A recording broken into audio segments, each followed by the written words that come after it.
ہمارے ایک دوست تھے، ان کی بیٹی کی شادی تھی، تو میں کبھی نہیں جاتا ایسے موقعوں پر اس قسم کی جگہ پر، لیکن اس نے میری اتنی منت کی کہ میں شرمندہ ہی ہو گیا. میں نے کہا اچھا بھائی میں آ جاؤں گا. اور پھر اس نے مجھے تسلی دلائی کہ وہاں سارا الگ الگ ہے، عورتوں کا انتظام الگ ہے، مردوں کا الگ ہے. پی سی لاہور میں. تو میں نے کوئی 30-32 برس کے بعد اس ہوٹل میں قدم رکھا. ماضی کے دھندلکوں میں جھانکتے جھانکتے کتنی صبحیں کتنی شامیں وہاں گزری ہوئی تھیں غفلت کی. تو میں جب وہاں سے نکلنے لگا کھانے کے بعد تو عورتیں نکل رہی تھیں، اکثر بے پرد تھیں. تو وہاں گیلری میں مجھے کسی نے روک لیا، وہ مجھ سے بات کرنے لگ گیا. میں کھڑا ہو گیا. دائیں بائیں کچھ اور عورتیں کھڑی تھیں. اتنے میں سب کی نظر پیچھے لگی، عورتوں کی بھی مردوں کی بھی. تو مجھے سمجھ میں نہیں آیا کہ یہ نظریں پیچھے کیوں اٹھ رہی. کیا دیکھا، میرے قریب سے ایک خاتون گزری جو سر سے لے کر پاؤں تک مکمل برقعے میں، ہاتھوں پہ بھی دستانے تھے اور پاؤں میں جرابیں تھیں، اور ایک بالکل سادہ سا برقع انہوں نے پہنا ہوا تھا.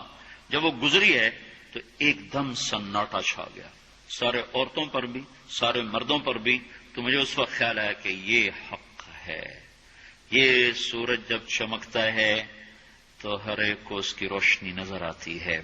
وہ عورت اتنے اعتماد سے گزری، ورنہ ایسے ماحول میں تو جنہوں نے پردے کیے ہوتے ہیں وہ پردے اتار دیتے، سر سے دوپٹے اتار دیتے. وہ اس میں اس طرح گزری، سب کی نظریں شرم و حیا سے جھک گئیں.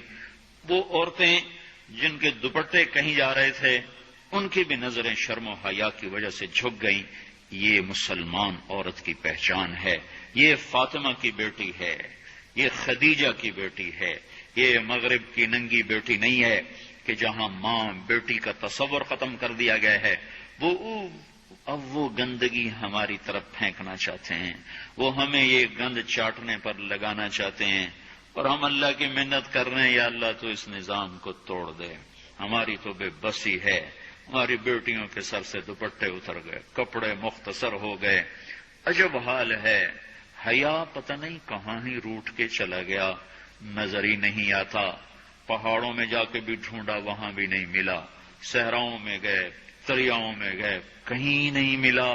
کبھی ایک صفت ہوا کرتی تھی، آج پتہ نہیں کہاں سے ملے گی، کس بازار سے ملے گی. وہ منڈیاں ہی بند ہو گئیں. جس قوم کی بچیاں ناچ گانے کو اپنا شعار اور شوق بنا لیں، ان کی نسل سے اب خالد بن ولید نہیں پیدا ہو سکتے، ناچنے والے ہی پیدا ہوں گے. محمد بن قاسم نہیں پیدا ہو سکتے، طارق بن زیاد نہیں پیدا ہو سکتے.